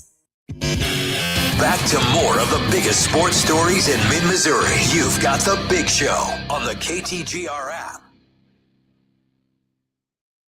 We're back here on The Big Show, KTGR and the KTGR app. Andy Humphrey here as we talk some MLB injuries with the injury expert Will Carroll. You can find him with his newsletter at undertheknife.substack.com, and also check out Injury Territory, his new podcast where he talks about injuries across baseball and health issues and things like that. Wherever you get your podcast, go and check it out from Will Carroll. And Will, and on the Cardinals front, over the weekend, it seemed that Pedro Pages that picked up a bit of an ailment. He had to come out of a game, but he has come back since and came up big for them yesterday to help them come back with 4 runs in the 4th. But how will you see, since he catches a lot primarily, and we'll see what they decide to do usage-wise with him, but what kind of is your read on how the Cardinals are using Pedro Pages to this point?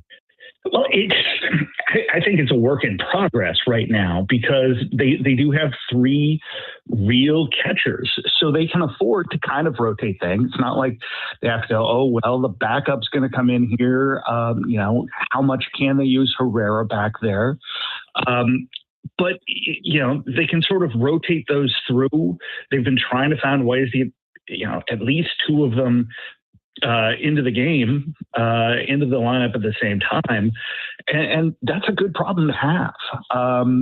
So with Herrera functioning mostly as DH. You figure he can come in. Pozo can do a little bit, see if they can calm down this hamstring. It's enough that he can come back and play. But again, catchers are a whole different beast. You take such a beating back there. You don't think about something like a hamstring. But it's just being crouched like that. It tightens up the hamstrings. Then you're moving around, you're doing things, and then you have to run, you have to hit, you have to bounce out of there and cover plays. And it's tough. So I think the Cardinals are in a good position here in that they have depth, they have options, and they can work with Baez to see exactly how this goes. Yeah, we'll see how they do that going forward. And again, his bat has looked a little more interesting here lately. We'll see how much that continues. Will, we're also looking to see how Hunter Dobbins is going to look for his Cardinals debut at the big league level, at least. He's going to pitch on Thursday following his rehab assignment and kind of fitting into the rotation a little bit as the Cardinals have no off day for another couple of weeks. And so might be rolling with a 6-man here. We'll see. But with Dobbins in the fold now, what do you kind of expect out of Thursday's start for him? Well, I think, you just want to get him back out there, get him comfortable. He's had no issues with this. ACL injuries aren't common in baseball overall. They're not common, I guess, unless you're Ronald Acuna. He's not going to listen to that. But, for pitchers, there is a lot of force in their legs, both the landing leg and the push leg. So you've got to have a stable base there. We'll see how it goes for him. I don't see there being any issues. ACLs are pretty routine surgery. They're pretty routine rehab. And he's had a normal one. That's part of the reason they traded for him. They expected this to go normally, and it has. So it was predictable. And we're seeing that more and more. I know we'll talk about one in the NFL in just a bit. But I think this is an important start. It's not that they have no depth, but with Richard Fitz out, with Durangelo Cinci, they're still trying to figure out exactly what he is. Honestly, they're a little short of the depth they want to have. There's guys they could put in there, but you don't want to have that big drop off. You don't want to put somebody in there that's not ready. Liam Doyle isn't quite there yet. I'd like to see at least a couple more starts at Double-A, maybe challenge him with Memphis, but he's not far off. Cinci he's a special pitcher, but right now they'd love to have Dobbins go out there, stabilize the back part of that rotation as they continue to build. This is a better team than through the first month than I expected to see. Injury expert Will Carroll here on the Big Show, KTGR, and the KTGR app. On the across the rest of the league, Will, it seems that we're seeing a lot of calf injuries come up. This happened to Manny Machado. It appeared yesterday. Francisco Lindor, Juan Soto, Giancarlo so many of these guys seem to be having kind of a similar injury. How are you seeing it pop up so much across the league with such prominent players, it seems? Yeah, I mean, this seems like, we could go back to the hamate epidemic that we had at the start of spring training. These are players that have really two things in common. They are baseball players and they have legs. That's about it. It's one thing to kind of conflate it when it's two guys on the same team. For Lindor and Soto, you start asking the question, well, were they doing anything different in spring training? Were they running more? Were they running less? Have they been doing different drills? Those kind of things. Well, Giancarlo Stanton wasn't doing the same things they were. It's not something in the New York water. And Manny Machado, none of these guys are the same kind of players with the same kind of demands or the same kind of, body types. So Lindor is quick and moves laterally. Stanton barely moves. Manny Machado is still a very good third baseman. But if you remember back at the start of his career, he had two knee issues that basically took him out. People are wondering whether he's going to be any good. Yeah, he's been good, and he's been durable besides that. So his was honestly more of a cramp. If it cramps hard enough, when he pushed off, it was tight. So maybe there's a little bit of tearing, but the Padres sound pretty good on this. So I'm not terribly worried. Lindor's was, of course, worse, and that's why he's going to be on the IL 6 to 8 weeks. But I don't think this is any sort of epidemic. I don't think there's any sort of conclusion we can draw from having a sort of a cluster. Injury expert Will Carroll here on the Big Show, KTGR, and the KTGR app. Maybe a little concern with Jackson Holliday for the Orioles. He had to pause, it seemed, his rehab assignment last week. How are you kind of reading that, Will? This one's an odd one, and we do have some inside information. If you watch Cardinals territory, my sister, brother, sibling podcast on the Foul Territory Network, whatever it is, they had Matt Holliday on, and Matt obviously knows what's going on. And he was saying that Jackson was having pain on the other side of his hand. Now, let's talk about the hamate. The hamate is right underneath the thumb. So it's if he's on the other side. So if he's having trouble on the thumb side, then why? That's not related. What you have to think is that it's altered his grip somehow, that some sort of compensation system is happening, or that something's just off with his bats. That's the thing I keep thinking about. Is like, did they change? Did he try one of the axe handles? Is something just off? Because we don't see this with hamate surgery. You've seen some complications. We've seen scar tissue build up, and they have to go in there and kind of dig that out. Again, not a big deal, but problematic. I've never heard of one on the other side. And talking to people, even inside the Orioles organization, they were like, there's a very tight circle on this, but we don't know what's going on. Very interesting. We'll see what the updates are down the line for Jackson Holliday there. Updates we're seeing here recently, Will, are managerial firings. We see Alex Cora over the weekend, and then today we see Rob Thompson for the Phillies. Not sure if we called those two the more likely ones to be fired first in this MLB season, but just the way that those seasons have gone for both the Red Sox and the Phillies to this point, maybe not all that surprising, but how do you kind of read it? These are two different things. I mean, the cause is the same in that these two teams aren't playing up to expectations. You do have to start looking around and saying, is it better to fire the guy now or wait, have some patience? With the Mets, is Carlos Mendoza the problem? Is firing him going to do anything? The other is the way they went about it. The Red Sox fired a bunch of people. Alex Cora was beloved in that clubhouse. Jason Varitek is beloved by a fan base. So getting rid of them and 4 other coaches, that's intriguing. And then I'm not sure the ownership handled it that well. I'll have more on that in tomorrow's Under the Knife. But, this was a strong move. They brought in Chad Tracy, who had been at AAA. He's Jim Tracy's son and obviously played in the major leagues for a while. So he's known.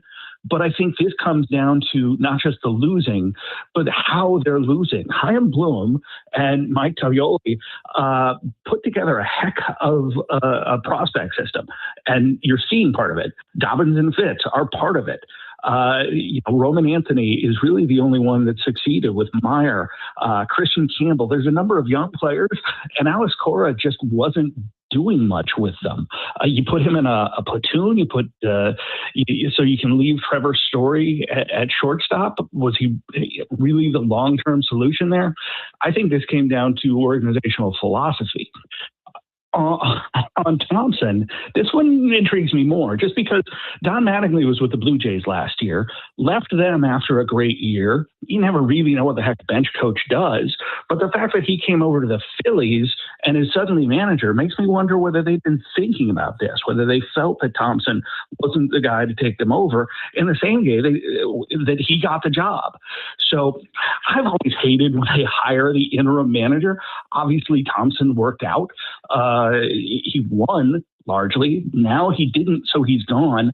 Don Mattingly's had a mixed record. He was obviously a great player. He's been a manager before. But what does this really do for the Phillies? He's not going to go in there and scream at him and charge him up. This isn't some sort of Lou Piniella hire. This is a guy who's been there all season. So what really changes besides, maybe you ask him for hitting tips more than you would Thompson? Will Carroll, the injury expert here on the Big Show, KTGR and the KTGR app. And then finally, Will, on the football side, we saw the NFL draft conclude this weekend. Not a ton of injury situations to monitor, but there was one in particular that caused a player to slide. Jermod McCoy, cornerback out of Tennessee, projected to be late first round, early second round, was mocked to the Chiefs because of their corner need, but they obviously got Mansour Delane. He ends up falling all the way to the top pick of the 4th round with concerns about his knee. Just came off ACL surgery, but it seems to be a little more complicated than that too. Will, how do you kind of read it? Yeah, this is the one you have to read the timing on it. Guys that have ACL surgery understand, it's going to be 6 to 9 months. At a year, they're going to be back, usually before in the NFL. And honestly, he doesn't need to be back for another 3-4 months. There's something more going on there. If enough teams pass on you, they saw something in the medical. Even as good as he performed when he was healthy, they just didn't have the confidence to draft him where his talent normally would. I don't know what it is. I didn't dig in on the NFL draft that much this year. Honestly, there weren't that many injury issues besides McCoy, a couple others. But normally this is very predictable. The fact that he dropped tells you there's more risk there than you normally see with this one. Will, what's new at Under the Knife and Injury Territory? Tons. I talked about the sub-2 marathon. I don't think that's getting enough attention. Guy ran a marathon in under 2 hours. He was running 4-minute miles for the last 6 miles. It's just nuts. But there's also a lot of science behind it. I think baseball could learn from it if it just tried. So I've got a free piece out today that looks into that. Very cool. So go and check it out from Will Carroll's newsletter, undertheknife.substack.com. And then also hear him and see him on Injury Territory, wherever you get your podcasts. Great to have him here on the Big Show, KTGR, as well. Thanks for coming on, Will. Hope you're well. We'll talk again soon. Thanks a lot, guys. It's the Big Show on KTGR and the KTGR app, and that just about does it for us. Thanks to Will for joining us today, and of course, thank you to Gabby Velasquez for stepping in to guest host for Brendan. Don't forget, you can hear Gabby along with Drake on the Sports Wire every Saturday morning from 9 to 10 right here on KTGR. So don't miss it this weekend. You'll get to hear both of them. And we will be back tomorrow at 4 o'clock as per usual. Turn your radio on to hear the Cardinals right now take on the Pirates. And we'll see you tomorrow. I'm Andy. We're done for now. Hi, my name is Matt Curtis, and I'm an exterior